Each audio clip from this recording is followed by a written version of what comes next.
This after-school presentation was written and narrated by Academy of Ideas. Check out their YouTube channel for more of their videos.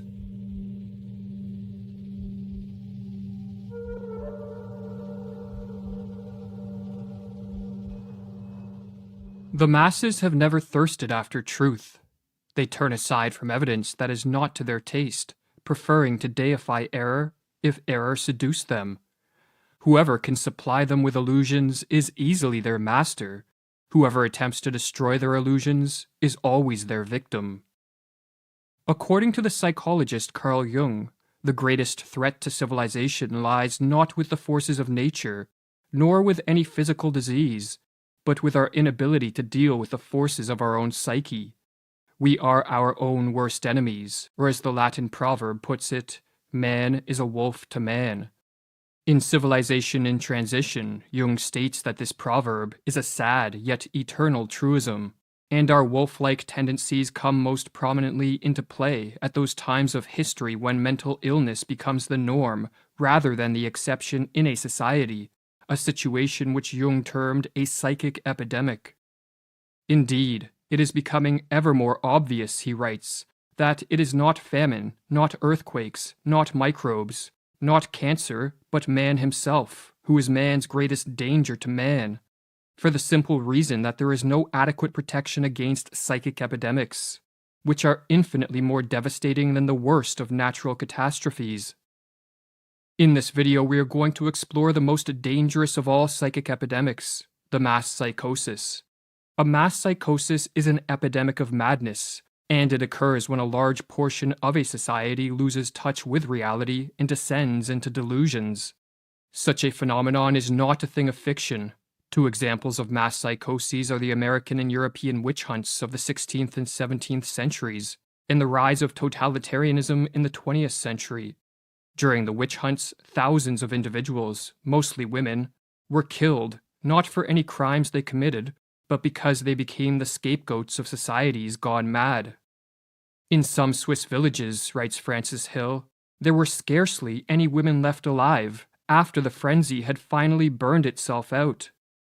When a mass psychosis occurs, the results are devastating.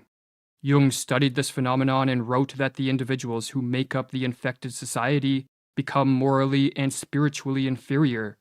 They sink unconsciously to an inferior intellectual level. They become more unreasonable, irresponsible, emotional, erratic, and unreliable, and worst of all, crimes the individual alone could never stand are freely committed by the group smitten by madness. What makes matters worse is that those suffering from a mass psychosis are unaware of what is occurring.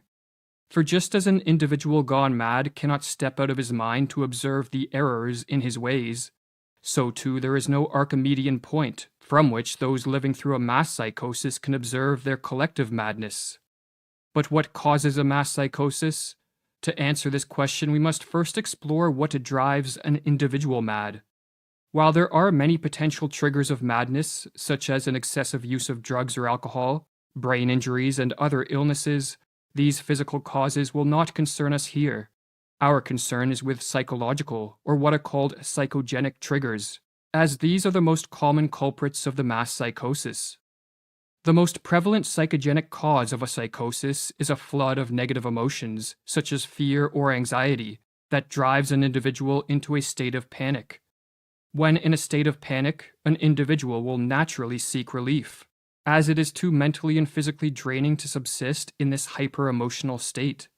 While escaping from the state of panic can be accomplished through adaptive means, such as facing up to and defeating the fear-generating threat, another way to escape is to undergo a psychotic break. A psychotic break is not a descent into a state of greater disorder, as many believe, but a reordering of one's experiential world, which blends fact and fiction, or delusions and reality, in a way that helps end the feelings of panic. Silvano Arietti, one of the 20th century's foremost authorities on schizophrenia, explains the psychogenic steps that lead to madness. Firstly, there is the phase of panic, when the patient starts to perceive things in a different way, is frightened on account of it, appears confused, and does not know how to explain the strange things that are happening. The next step is what Arrietty calls a phase of psychotic insight, whereby an individual succeeds in putting things together by devising a pathological way of seeing reality which allows him to explain his abnormal experiences. The phenomenon is called insight because the patient finally sees meaning and relations in his experiences. But the insight is psychotic because it is based on delusions, not on adaptive and life-promoting ways of relating to whatever threats precipitated the panic. The delusions, in other words, allow the panic-stricken individual to escape from the flood of negative emotions, but at the cost of losing touch with reality, and for this reason, Arrietty says that a psychotic break can be viewed as an abnormal way of dealing with an extreme state of anxiety. If a panic-triggering flood of negative emotions in a weak and vulnerable individual can trigger a psychotic break, then a mass psychosis can result when a population of weak and vulnerable individuals is driven into a state of panic by threats real, imagined, or fabricated. But as delusions can take many forms, and as madness can manifest in countless ways, the specific manner in which a mass psychosis unfolds will differ based on the historical and cultural context of the infected society. But in the modern era, it is the mass psychosis of totalitarianism that appears to be the greatest threat. Totalitarianism, writes Arthur Versluis, is the modern phenomenon of total centralized state power, coupled with the obliteration of individual human rights. In the totalized state, there are those in power, and there are the objectified masses, the victims. In a totalitarian society, the population is divided into two groups, the rulers and the ruled, and both groups undergo a pathological transformation. The rulers are elevated to an almost godlike status, which is diametrically opposed to our nature as imperfect beings who are easily corrupted by power. The masses, on the other hand, are transformed into the dependent subjects of these pathological rulers and take on a psychologically regressed and childlike status. Hannah Arendt, one of the 20th century's preeminent scholars of this form of rule, called totalitarianism an attempted transformation of human nature itself. But this attempted transformation only turns sound minds into sick minds. For as the Dutch medical doctor who studied the mental effects of living under totalitarianism wrote, "There is in fact much that is comparable between the strange reactions of the citizens of totalitarianism and their culture as a whole, on the one hand, and the reactions of the sick schizophrenic on the other. The social transformation that unfolds under totalitarianism is built upon and sustained by delusions. For only deluded men and women regress to the childlike status of obedient and submissive subjects, and hand over complete control of their lives to politicians and bureaucrats.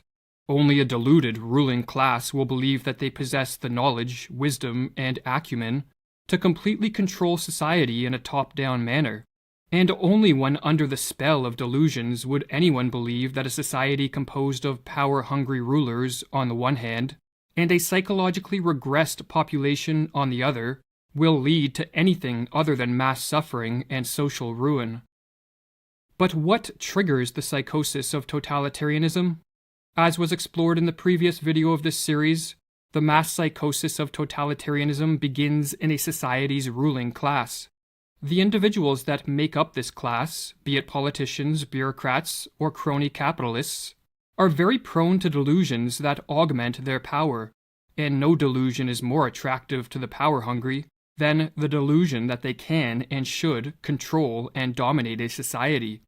When a ruling elite becomes possessed by a political ideology of this sort, be it communism, fascism, or technocracy, the next step is to induce a population into accepting their rule by infecting them with the mass psychosis of totalitarianism. This psychosis has been induced many times throughout history, and as Mirlu explains, it is simply a question of reorganizing and manipulating collective feelings in the proper way.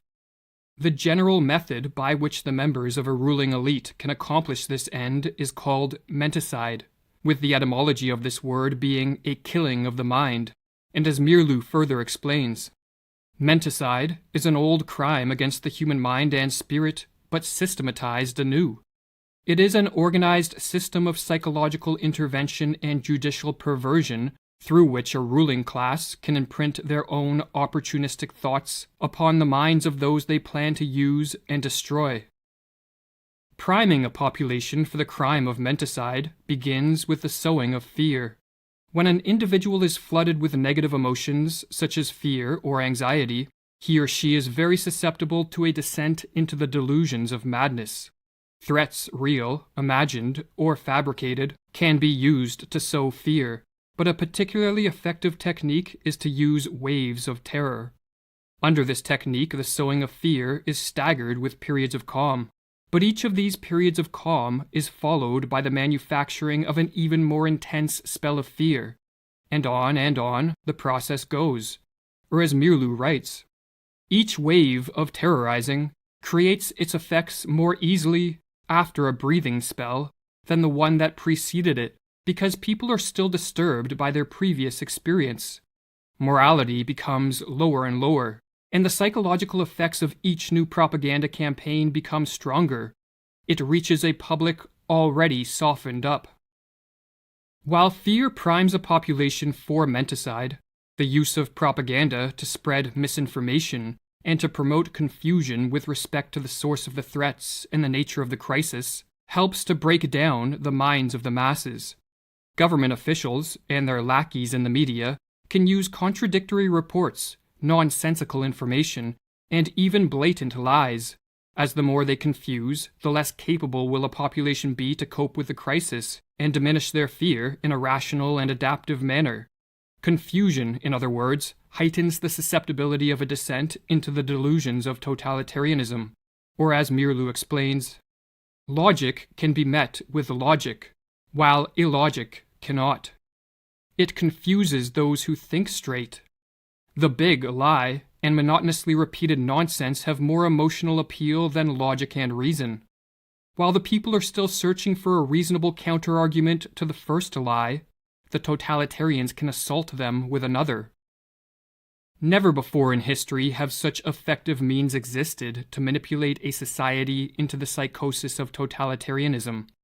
Smartphones and social media, television and the internet, all in conjunction with algorithms that quickly censor the flow of unwanted information, allow those in power to easily assault the minds of the masses.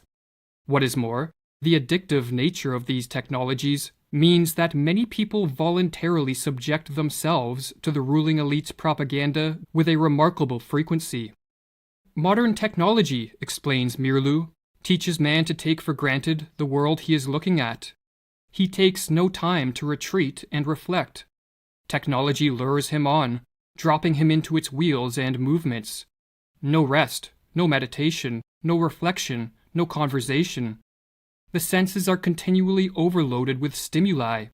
Man doesn't learn to question his world anymore. The screen offers him answers, ready-made. But there is a further step the would-be totalitarian rulers can take to increase the chance of a totalitarian psychosis, and this is to isolate the victims and to disrupt normal social interactions. When alone and lacking normal interactions with friends, family, and co-workers, an individual becomes far more susceptible to delusions for several reasons. Firstly, they lose contact with the corrective force of the positive example, for not everyone is tricked by the machinations of the ruling elite, and the individuals who see through the propaganda can help free others from the menticidal assault. If, however, isolation is enforced, the power of these positive examples greatly diminishes. But another reason that isolation increases the efficacy of menticide is because, like many other species, human beings are more easily conditioned into new patterns of thought and behavior when isolated. Or as Mirlu explains with regards to the physiologist Ivan Pavlov's work on behavioral conditioning, Pavlov made another significant discovery. The conditioned reflex could be developed most easily in a quiet laboratory with a minimum of disturbing stimuli. Every trainer of animals knows this from his own experience. Isolation and the patient repetition of stimuli are required to tame wild animals. The totalitarians have followed this rule. They know that they can condition their political victims most quickly if they are kept in isolation. Alone, confused, and battered by waves of terror, a population under an attack of menticide descends into a hopeless and vulnerable state. The never-ending stream of propaganda turns minds once capable of rational thought into playhouses of irrational forces. And with chaos swirling around them and within them, the masses crave a return to a more ordered world. The would-be totalitarians can now take the decisive step. They can offer a way out and a return to order in a world that seems to be moving rapidly in the opposite direction. But all this comes at a price. The masses must give up their freedom and cede control of all aspects of life to the ruling elite. They must relinquish their capacity to be self-reliant individuals who are responsible for their own lives, and become submissive and obedient subjects. The masses, in other words, must descend into the delusions of the totalitarian psychosis. The totalitarian systems of the 20th century represent a kind of collective psychosis. Whether gradually or suddenly, reason and common human decency are no longer possible in such a system. There is only a pervasive atmosphere of terror and a projection of the enemy, imagined to be in our midst. Thus society turns on itself, urged on by the ruling authorities. But the order of a totalitarian world is a pathological order. By enforcing a strict conformity and requiring a blind obedience from the citizenry, totalitarianism rids the world of the spontaneity that produces many of life's joys and the creativity that drives society forward. The total control of this form of rule, no matter under what name it is branded, be it rule by scientists and doctors, politicians and bureaucrats, or a dictator, breeds stagnation, destruction, and death on a mass scale. And so perhaps the most important question facing the world is how can totalitarianism be prevented? And if a society has been induced into the early stages of this mass psychosis, can the effects be reversed? While one can never be sure of the prognosis of a collective madness, there are steps that can be taken to help effectuate a cure. This task, however, necessitates many different approaches from many different people. For just as the menticidal attack is multi-pronged, so too must be the counterattack. According to Carl Jung, for those of us who wish to help return sanity to an insane world, the first step is to bring order to our own minds and to live in a way that provides inspiration for others to follow. It is not for nothing that our age cries out for the Redeemer personality, for the one who can emancipate himself from the grip of the collective psychosis and save at least his own soul, who lights a beacon of hope for others, proclaiming that here is at least one man who has succeeded in extricating himself from the fatal identity with the group psyche. But assuming one is living in a manner free of the grip of the psychosis, there are further steps that can be taken. Information that counters the propaganda should be spread as far and as wide as possible, for the truth is more powerful than the fiction and falsities peddled by the would-be totalitarian rulers, and so their success is in part contingent on their ability to censor the free flow of information. Another tactic is to use humor and ridicule to delegitimize the ruling elite, or as Mirlu explains, we must learn to treat the demagogue and aspirant dictators in our midst with the weapon of ridicule. The demagogue himself is almost incapable of humor of any sort, and if we treat him with humor, he will begin to collapse. A tactic recommended by Václav Havel, a political dissident under Soviet communist rule, who later became president of Czechoslovakia, is the construction of what are called parallel structures. A parallel structure is any form of organization, business, institution, technology, or creative pursuit that exists physically within a totalitarian society, yet morally outside of it. In communist Czechoslovakia, Havel noted that these parallel structures were more effective at combating totalitarianism than political action. Furthermore, when enough parallel structures are created, a second culture, or parallel society, spontaneously forms and functions as an enclave of freedom and sanity within a totalitarian world. Or as Havel explains in his book, The Power of the Powerless, what else are parallel structures than an area where a different life can be lived?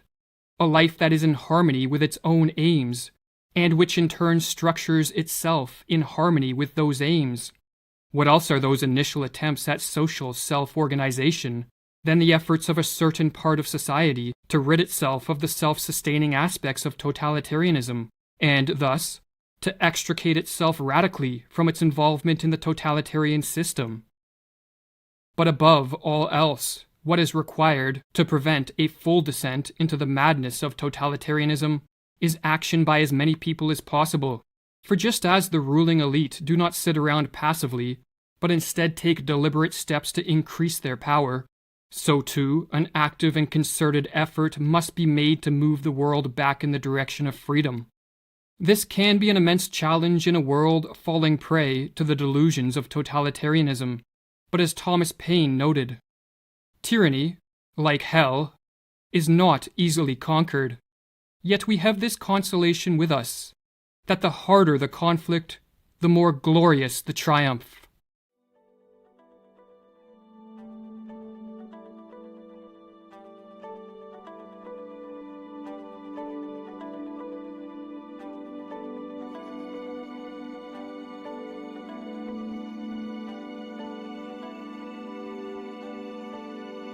For more content like this, visit the YouTube channel Academy of Ideas or the website academyofideas.com.